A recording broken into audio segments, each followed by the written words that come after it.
품격 있는 아재, 아지매 여러분 안녕하십니까? 빨간 아재입니다. 오늘은 짧지만 매우 중요한 정보 하나를 공유해드리겠습니다. 검찰이 정경심 교수를 표창장 위조 혐의로 기소하면서 공소장에 2013년 6월에 방배동 주거지에서 표창장을 위조했다고 특정을 했습니다. 2013년 6월이라는 시점 그리고 방배동이라는 장소를 특정한 근거는 동양대 강사휴게실에서 임의 제출 형식으로 압수한 컴퓨터 본체 2대입니다.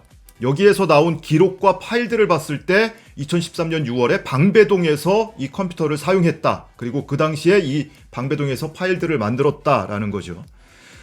그 위치를 특정하는 데 있어서 검찰이 주요하게 근거로 삼은 것은 포렌식 분석 보고서를 통해서인데요. 분석 보고서에 IP 주소와 맥 주소를 통해서 방배동에서 사용했을 것이라고 추정을 하고 있습니다. 근데 맥 주소라는 것은 위치 정보가 아니고 이 제조사 식별 번호에 불과하기 때문에 이걸 가지고 위치를 특정하는 것은 말도 안 된다라는 게 이미 확인된 바가 있고요. 남는 건 IP 주소인데 검찰은 이런 설명이죠. 192.168.123.땡땡땡 이라는 유형의 IP 주소가 할당된 기록이 남아 있습니다. 그런데 이 대역대 C클래스까지 똑같은 192.168.123까지 똑같은 IP 대역대가 방배동 자택에서 쓰던 컴퓨터에서도 같은 대역대의 IP가 나왔다. 그렇기 때문에 이 컴퓨터는 방배동 자택에서 사용한 거다. 이런 주장이었습니다. 변호인 측에서는 반박을 했죠. 그 IP 주소는 같은 기종의 공유기를 쓰면 전국 어디서나 나올 수 있는 것이다. 라는 정도의 개연성까지는 주장을 한 바가 있는데 실제로 동양대에서 이런 IP 주소가 할당이 가능하다는 사실은 지금까지 알려진 바가 없습니다. 오히려 검찰은 동양대는 공인 IP, 고정 IP를 쓰고 있었고 그리고 이런 유형의 이런 대역대의 IP는 할당되지 않는다, 불가능하다 이런 주장을 펴왔습니다. 자, 그런데 제가 사진을 하나 보여드리겠습니다. IP 주소가 보이시죠? 192.168.123.137 이라는 IP 주소가 보이실 겁니다.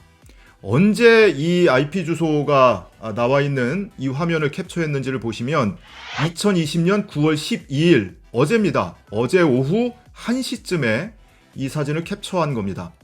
그리고 이 사진을 캡처한 장소를 한번 보시죠. 짜잔, 경북 영주시 풍기읍 동양대입니다. 동양대에서 바로 이 IP가 할당된 사실을 확인한 겁니다. 동양대에 근무를 하고 있는 장경욱 교수가 어제 어떤 영감을 받아서 본인이 학교에 가서 강사휴게실과 그 앞 복도에서 찍은 사진이라면서 이렇게 올려놨습니다. 지금 보시면 강사휴게실 앞 복도 사진입니다. 강사휴게실에서도 사진을 찍고 복도에서도 사진을 찍고 했는데 여기에서 바로 이런 IP 대역이 할당되는 게 확인이 된 겁니다. 심지어 예전에 어학원 사무실이 있던 인문사회관 1층에서도 똑같은 대역대의 IP가 확인됐습니다.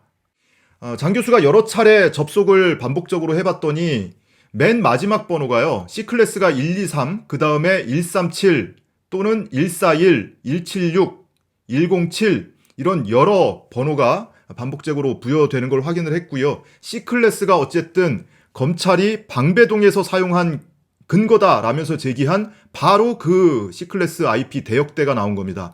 192.168.123 그리고 강사휴게실 PC에서도 확인이 됐던 맨 마지막 번호 137 똑같은 번호까지 공교롭게 확인이 된 겁니다. 100번이 넘어가가지고 137이 할당된다. 그러면은 그 공유기의 접속자가 대단히 많다는 얘기입니다. 자주 할당이 된다는 얘기거든요. 가정용으로 쓰인 건 아닐 가능성이 좀 더 큽니다. 애초에 2012년 7월부터 이 137 번호가 할당이 됐던 거는 그 당시에 동양대에 있었을 가능성이 더 큰 거죠.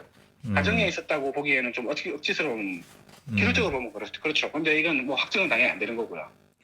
자, 그러면 적어도 검찰이 주장하다시피 동양대는 고정 IP를 쓰고 있고 그 고정 IP 대역대는 전혀 다른 대역대다. 이런 유의 IP 대역대가 나올 수가 없다라고 주장을 했었는데 그 주장이 일단 기각되는 겁니다. 자, 그러면 지금은 어떤 IP 주소가 나오든 중요한 시점은 2013년 6월입니다. 2013년 6월에 이 IP 대역대가 동양대에서 나왔냐, 방배동 주거지에서 나왔냐, 이게 지금 쟁점이거든요. 자, 그런데 보시죠. 지금 이 복도 사진을 보시면 공유기가 3개가 설치가 되어 있어요. 그 중에 왼쪽 상단의 가장 큰 공유기 사진을 보시면 U 플러스 와이파이 100입니다. U 플러스 와이파이 100이라는 통신 상품은 2010년에 출시된 상품입니다.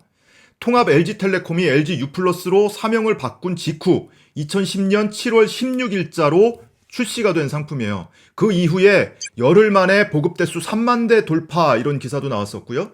석 달 만에 11월에 20만 명이 가입을 돌파했다 이런 기사도 나왔습니다. 그러니까 2010년 7월에 출시가 돼서 향후 2, 3년 동안 집중적으로 보급이 됐고 한 2014년 이후로는 뭐 중고 공유기 판매한다 이런 기록들은 인터넷에서 여러분들 검색하면 많이 확인할 수 있었는데 그 이후에 이 공유기가 설치됐다라는 그런 인터넷 글은 확인하기가 어렵습니다. 그러니까 2010년 7월부터 한 2013년 말까지 한 3년여 동안 집중적으로 보급된 기종이었다 이렇게 보시면 될 것 같아요.